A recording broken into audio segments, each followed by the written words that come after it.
जय साई राम। बाबा जी की असीम कृपा से साई सच्चरित्र अध्याय 7 हम सभी आज सुनेंगे। अद्भुत अवतार श्री साईं बाबा की प्रकृति, उनकी यौगिक क्रियाएं, उनकी सर्वव्यापकता, कुष्ठ रोगी की सेवा, खापड़े के पुत्र को प्लेग, पंढरपुर गमन, अद्भुत अवतार। श्री साईं बाबा समस्त यौगिक क्रियाओं में पारंगत थे। 6 प्रकार की क्रियाओं के तो वे पूर्ण ज्ञाता थे। 6 क्रियाएं जिनमें धोती, एक 3 चौड़े व 22 लंबे कपड़े के भीगे हुए टुकड़े से पेट को स्वच्छ करना, खंड योग अर्थात अपने शरीर के अवयवों को पृथक पृथक कर उन्हें पुनः पूर्ववतः जोड़ना और समाधि आदि भी सम्मिलित है। यदि कहा जाए कि वे हिंदू थे तो आकृति से वे यवन से प्रतीत होते थे। कोई भी यह निश्चय पूर्वक नहीं कह सकता था कि वे हिंदू थे या यवन।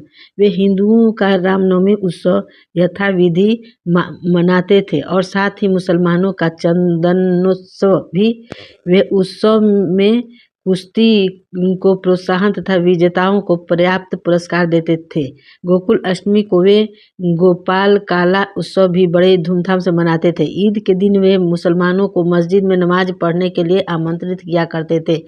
एक समय मुहर्रम के अवसर पर मुसलमानों ने मस्जिद में ताजिए बनाने तथा कुछ दिन वहां रहकर फिर जुलूस बनाकर गांव से निकालने का कार्यक्रम रचा। श्री साईं बाबा ने केवल 4 दिन ताजियों का वहां रखने दिया और बिना किसी राग द्वेष के 5वें दिन वहां से हटवा दिया।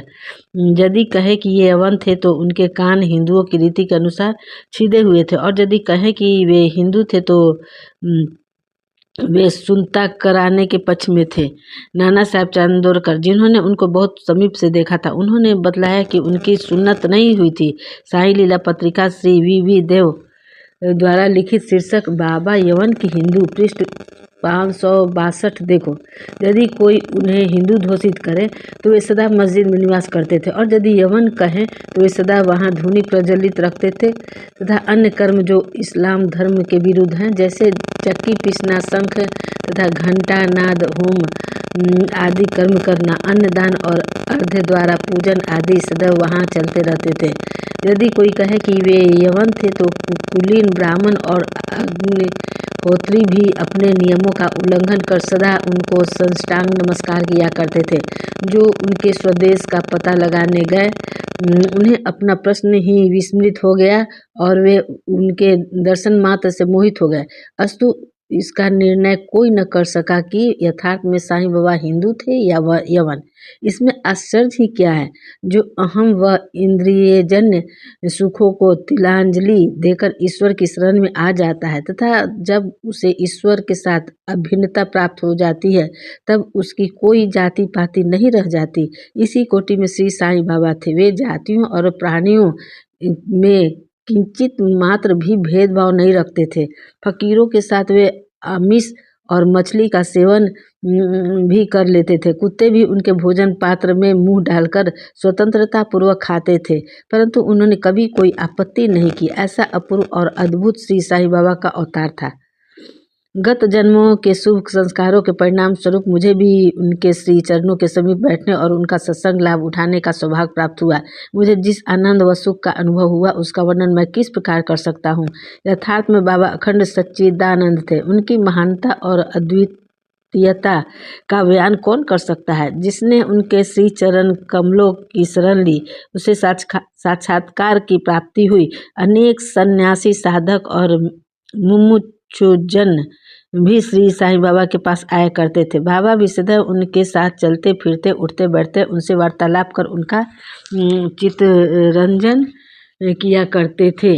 अल्लाह मालिक सदैव उनके ओठों पर था। वे कभी भी विवाद और मतभेद में नहीं पड़ते थे तथा सदा शांत और स्थिर रहते थे, परंतु कभी कभी वे क्रोधित हो जाया करते थे।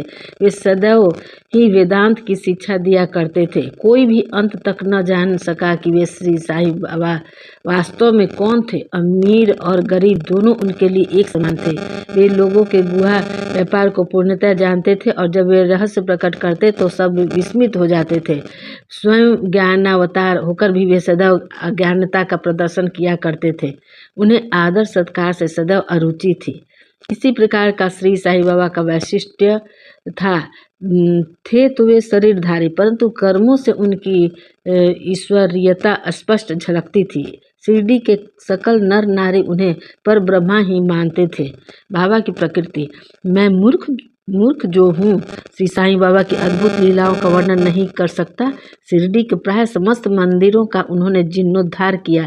श्री तात्या पाटिल के द्वारा शनि, गणपति, शंकर, पार्वती, ग्राम्य देवता और हनुमान जी आदि के मंदिर ठीक करवाए। उनका दान भी विलक्षण था।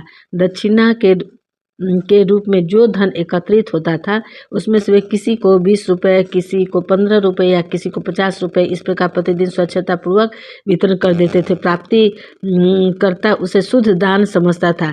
बाबा की भी सदैव यही इच्छा थी कि उसका उपयुक्त रीति से व्यय किया जाए। बाबा के दर्शन से भक्तों को अनेक प्रकार का लाभ पहुँचता था। अनेकों निष्कपट और स्वस्थ बन गए, दुष्टात्मा पुण्यात्मा में परिणित हो गए, अनेकों कुष्ठ रोग से मुक्त हो गए और अनेकों को मनवांछित फल की प्राप्ति हो गई। पंगुओं की पंगुता नष्ट हो गई, उनकी कीर्ति दूर दूर तक फैलती गई और भिन्न भिन्न स्थानों से यात्रियों के झुंड शिरडी आने लगे। बाबा सदा धूनी के पास ही आसन जमाए रहते और वहीं विश्राम किया करते थे। वे कभी स्नान करते और कभी स्नान किए बिना ही समाधि में लीन रहते थे। वे सिर पर एक साफा, कमर में एक धोती और तन ढकने के लिए एक कफनी धारण करते थे। प्रारंभ से ही उनकी वेशभूषा इसी प्रकार थी। अपने जीवन काल के पूर्वार्ध में वे गांव के चिकित्सा कार्य भी किया करते थे। रोगियों को निदान कर उन्हें औषधि भी देते थे और उनके हाथ में अपरिमित यश था। इस कारण से वे अल्पकाल में ही योग चिकित्सक विख्यात हो गए। यहाँ केवल एक ही घटना का उल्लेख किया जाता है जो बड़ी विचित्र सी है। विलक्षण नेत्र चिकित्सा। एक भक्त की आंखें बहुत लाल हो गई थी, उनमें सूजन भी आ गई थी। शिरडी सरीखे छोटे ग्राम में डॉक्टर कहाँ। तब भक्तगण ने रोगी को बाबा के समक्ष उपस्थित किया। इस प्रकार की पीड़ा में डॉक्टर प्राय लेप, मरहम, अंजन, गाय का दूध तथा कर्पूर युक्त औषधियों को प्रयोग में लाते हैं, पर बाबा की औषधि तो सर्वथा ही भिन्न थी। उन्होंने भिलावा पीसकर उसकी 2 गोलियां बनाई और रोगी के नेत्रों में एक एक गोली चिपका कर कपड़े की पट्टी से आंखें बांध दी। दूसरे दिन पट्टी हटाकर नेत्रों के ऊपर जल के छींटे छोड़े गए। सूजन कम हो गई और नेत्र प्राय निरोग हो गया। नेत्र शरीर का एक अति कोमल अंग है, परंतु बाबा की औषधि से कोई हानि नहीं पहुंची, बल्कि नेत्रों की व्याधि दूर हो गई। इस प्रकार अनेकों रोगी निरोगी हो गए। यह घटना तो केवल उदाहरण स्वरूप ही यहाँ दी गई है। बाबा की योगिक क्रिया। बाबा को समस्त यौगिक प्रयोग और क्रियाएं ज्ञात थी। उनमें से केवल 2 का ही उल्लेख यहाँ किया जाता है।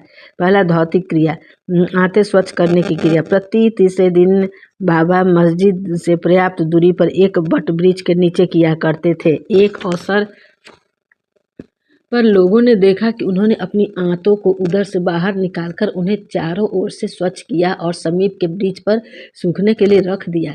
शिरडी में इस घटना की पुष्टि करने वाले लोग अभी भी जीवित हैं। उन्होंने इस सत्य की परीक्षा भी की थी। साधारण धौतिक क्रिया एक 3 चौड़े व 22 लंबे गीले कपड़े के टुकड़े से की जाती है। इस कपड़े को मुंह के द्वारा उदर में उतार लिया जाता है तथा उसे लगभग आधा घंटे तक रखे रहते हैं ताकि उसका पूरा प्रभाव हो जाए। तत्पश्चात उसे बाहर निकाल लेते हैं। पर बाबा की तो यह धौतिक क्रिया सर्वथा विचित्र और असाधारण ही थी। दूसरा, खंड योग। एक समय बाबा ने अपने शरीर के अवयव पृथक पृथक कर मस्जिद के भिन्न भिन्न स्थानों में बिखेर दिए। अकस्मात उसी दिन एक महाशय मस्जिद में पधारे और अंगों को इस प्रकार यहाँ वहाँ बिखरा देखकर बहुत ही भयभीत हुए। पहले उनकी इच्छा हुई कि ग्राम अधिकारी को यह सूचना देनी चाहिए कि किसी ने बाबा का खून कर उनके टुकड़े टुकड़े कर दिए हैं, परंतु सूचना देने वाला ही पहले पकड़ा जाता है। यह सोचकर वे मौन हो रहे। दूसरे दिन जब वे मस्जिद में गए तो बाबा को पूर्वतः हिष्ट पुष्ट और स्वस्थ देखकर उन्हें बहुत बड़ा विस्मय हुआ। उन्हें ऐसा लगा कि पिछले दिन जो दृश्य देखा था वह कहीं स्वप्न तो नहीं था। बाबा बाल्यकाल से ही यौगिक क्रिया क्या करते थे और उन्हें जो अवस्था प्राप्त हो चुकी थी उसका सत्य ज्ञान किसी को भी नहीं था। चिकित्सा के नाम से उन्होंने कभी किसी को से एक पैसा भी स्वीकार नहीं किया। अपने उत्तम लोकप्रिय गुणों के कारण उनकी कीर्ति दूर दूर तक फैल गई। उन्होंने अनेक निर्धन रोगियों को स्वास्थ्य प्रदान किया। इस प्रसिद्ध डॉक्टरों के डॉक्टर मसीहों के मसीह ने कभी अपने स्वार्थ की चिंता न कर अनेक विघ्नों का सामना किया तथा स्वयं असहनीय वेदना और कष्ट सहन कर सदैव दूसरों की भलाई की और उन्हें विपत्ति विपत्तियों में सहायता पहुंचाई। वे सदा पर कल्याणार्थ चिंतित रहते थे। ऐसी ही एक घटना नीचे दी है जो उनकी सर्वव्यापता तथा महान दयालुता की द्योतक है। बाबा की सर्वव्यापकता और दयालुता। सन 1910 में बाबा दीपावली के शुभ अवसर पर धूनी के समीप बैठे हुए अग्नि ताप रहे थे तथा साथ ही धूनी में लकड़ी डालते जा रहे थे। धूनी प्रचंडता से प्रज्वलित थी। कुछ समय पश्चात उन्होंने लकड़ियां डालने के बदले अपना हाथ धूनी में डाल दिया। हाथ बुरी तरह से झुलस गया। नौकर माधव और माधवराव देशपांडे ने बाबा को धूनी में हाथ डालते देखकर तुरंत दौड़कर उन्हें बलपूर्वक पीछे खींच लिया। माधवराव ने बाबा से कहा कि देवा, आपने ऐसा क्यों किया?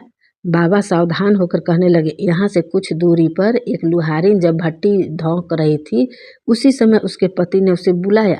कमर पर बैठे हुए शिशु का ध्यान छोड़ वह शीघ्रता से वहां दौड़ कर गई। अभाग्यवश शिशु फिसल कर भट्टी में गिर पड़ा। मैंने तुरंत भट्टी में हाथ डालकर शिशु के प्राण बचा लिए। मुझे अपना हाथ जल जाने का कोई दुख नहीं है, परंतु मुझे संतोष है कि एक मासूम शिशु के प्राण बच गए। कुष्ठ रोगी की सेवा। माधवराव देशपांडे के द्वारा बाबा का हाथ जल जाने का समाचार पाकर श्री नाना साहब चंदोरकर बम्बई के सुप्रसिद्ध डॉक्टर श्री परमानंद के साथ दवाइयाँ, लेप लीट, मरहम तथा पट्टियाँ आदि साथ लेकर शीघ्रता से शिरडी आए। उन्होंने बाबा से डॉक्टर परमानंद को हाथ की जांच करने और जले हुए स्थान में दवा लगाने की अनुमति मांगी। यह प्रार्थना अस्वीकृत हो गई। हाथ जल जाने के पश्चात एक कुष्ठ रोग पीड़ित भक्त भागोजी शिंदे उनके हाथ पर सदैव पट्टी बांधते थे। उनका कार्य तथा प्रतिदिन जले हुए स्थान पर ही मलना और उसके ऊपर एक पत्ता रखकर पट्टियों से उसे पुनः पूर्वतः कसकर बांध देना, घाव शीघ्र भर जाए। इसके लिए नाना साहब तेंदुलकर ने पट्टी छोड़ने तथा डॉक्टर परमानंद से जांच और चिकित्सा कराने का बाबा से बार बार अनुरोध किया। डॉक्टर परमानंद ने भी अनेक बार प्रार्थना की, परंतु बाबा ने यह कहते हुए टाल दिया कि केवल अल्लाह ही मेरा डॉक्टर है। उन्होंने हाथ का परीक्षण करवाना अस्वीकार कर दिया। डॉक्टर परमानंद की दवाइयाँ शिरडी के वायुमंडल में न खुल सकी और न ही उनका उपयोग हो सका। फिर भी डॉक्टर साहब का परम भाग्य था जो उन्हें बाबा के दर्शन का लाभ हुआ। भागवत जी को दवा लगाने की अनुमति मिल गई। कुछ दिनों के उपरांत जब घाव भर गया तब सब भक्त सुखी हो गए, परंतु प्रतिदिन प्रातःकाल धीरे से हाथ की मालिश और पुनः कसकर पट्टी बांधना श्री साईं बाबा की समाधि पर्यंत यह क्रम इसी प्रकार चलता रहा। श्री साईं बाबा सदृश पूर्ण सिद्ध को यथार्थ में इस चिकित्सा की भी कोई आवश्यकता नहीं थी, परंतु भक्तों के प्रेमवश उन्होंने भागवत जी की यह सेवा अर्थात उपासना निर्विध स्वीकार की। जब बाबा लेंडी को जाते तो भागवत जी छाता लेकर उनके साथ ही जाते थे। प्रतिदिन प्रातःकाल जब बाबा धूनी के पास आसन पर विराजते तब भागवत जी वहाँ पहले से ही उपस्थित रहकर अपना कार्य प्रारंभ कर देते थे। भागवत जी ने पिछले जन्म में अनेक पाप कर्म किए थे, इस कारण वे कुष्ठ रोग से पीड़ित थे। उनकी अंगुलियां गल चुकी थी और शरीर पीप आदि से भरा हुआ था, जिससे दुर्गंध भी आती थी। यद्यपि बाबा दृष्टि से भी वे दुर्भागी प्रतीत होते, परंतु बाबा का प्रधान सेवक होने के नाते यथार्थ में वे ही अधिक भाग्यशाली तथा सुखी थे। उन्हें बाबा के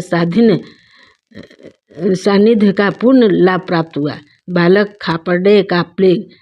अब मैं बाबा की एक दूसरी अद्भुत लीला का वर्णन करूंगा। श्रीमती खापरडे अमरावती के श्री दादा साहब खापरडे की धर्मपत्नी अपने छोटे पुत्र के साथ कई दिनों से शिरडी में थी। पुत्र तीव्र ज्वर से पीड़ित था तथा पश्चात उसे प्लेग की गिल्टी गांठ भी निकल आई। श्रीमती खापरडे भयभीत हो बहुत घबराने लगी और अमरावती लौट जाने का विचार करने लगी। संध्या समय जब बाबा वायु सेवन के लिए बाड़े अब जो समाधि मंदिर कहा जाता है के पास से जा रहे थे, तब उन्होंने उनसे लौटने की अनुमति मांगी तथा कंपित स्वर में कहने लगी कि मेरा प्रिय पुत्र प्लेग से ग्रस्त हो गया है, अतः अब मैं घर लौटना चाहती हूँ। प्रेम पूर्वक उनका समाधान करते हुए बाबा ने कहा, आकाश में बहुत बादल छाए हुए हैं, उनके हटते ही आकाश पूर्वतः स्वच्छ हो जाएगा। ऐसा कहते हुए उन्होंने कमर तक अपनी कफनी ऊपर उठाई और वहां उपस्थित सभी लोगों को अंडों के बराबर 4 गिल्टियां दिखाकर कहा, देखो मुझे अपने भक्तों के लिए कितना कष्ट उठाना पड़ता है, उनके कष्ट मेरे हैं। यह विचित्र और असाधारण लीला देखकर लोगों को विश्वास हो गया कि संतों को अपने भक्तों के लिए किस प्रकार कष्ट सहन करने पड़ते हैं। संतों का हृदय मोम से भी नरम तथा मक्खन जैसा कोमल होता है। वे अकारण ही भक्तों से प्रेम करते और उन्हें अपना निजी संबंधी समझते हैं। पंढरपुर गमन और निवास। बाबा अपने भक्तों से कितना प्रेम करते और किस प्रकार उनकी समस्त इच्छाओं तथा समाचारों को पहले से ही जान लेते थे, इसका वर्णन कर मैं यह अध्याय समाप्त करूंगा। नाना साहब चंदोरकर बाबा के परम भक्त थे। वे खान देश में नंदुरबार के मामलतदार थे। उनका पंढरपुर को तबादला हो गया और श्री साईं बाबा की भक्ति उन्हें फलदायी हो गई, क्योंकि उन्हें पंढरपुर जो भूवैकुंठ पृथ्वी का स्वर्ग सदृश ही समझा जाता है, उसमें रहने का अवसर प्राप्त हो गया। नाना साहब को शीघ्र ही कार्यभार संभालना था, इसलिए वे किसी को पूर्व पत्र या सूचना दिए बिना ही शीघ्रता से शिरडी को रवाना हो गए। वे अपने पंढरपुर शिरडी में अचानक ही पहुंचकर अपने विठोबा बाबा को नमस्कार कर फिर आगे प्रस्थान करना चाहते थे। नाना साहब के आगमन की किसी को भी सूचना न थी, परंतु बाबा तो सर्वज्ञ थे। जैसे ही नाना साहब निमगांव पहुंचे, जो शिरडी से कुछ ही दूरी पर है, बाबा महालसापति अप्पा सिंधे और काशीराम से वार्तालाप कर रहे थे। उसी समय मस्जिद में स्तंभता छा गई और बाबा ने अचानक ही कहा, चलो चारों मिलकर भजन करें। पंढरपुर के द्वार खुले हुए हैं, यह भजन प्रेम पूर्वक गाएं। पंढरपुरला जायाचे जायाचे, तिथेच मजला राध्याचे, तिथेच मजला राध्याचे, घर ते मायिन्या रायांचे। सब मिलकर गाने लगे। भावार्थ, मुझे पंढरपुर जाकर वहीं रहना है, क्योंकि वह मेरे स्वामी ईश्वर का घर है। बाबा गाते गाते भक्तगण उसे दोहराते जाते थे। कुछ समय में नाना साहब ने वहां सकुटुंब पहुंचकर बाबा को प्रणाम किया। उन्होंने बाबा से पंढरपुर पधारने तथा वहां निवास करने की प्रार्थना की। पाठकों, अब इस प्रार्थना की आवश्यकता ही कहाँ थी। भक्तगण ने नाना साहब को बतलाया कि बाबा पंढरपुर वास के भाव में पहले से ही थे। यह सुनकर नाना साहब द्रवित हो श्री चरणों पर गिर पड़े और बाबा की आज्ञा तथा आशीर्वाद प्राप्त कर वे पंढरपुर को रवाना हो गए। बाबा की कथा अनंत है। अन्य विषय जैसे मानव जन्म का महत्व, बाबा का भिक्षावृत्ति पर निर्वाह, बायजा माई की सेवा तथा अन्य कथाओं को अगले अध्याय के लिए शेष रखकर अब मुझे यहाँ विश्राम करना चाहिए। श्री सद्गुरु साईनाथार्पणमस्तु। शुभ भवतु। अध्याय समाप्त हुआ।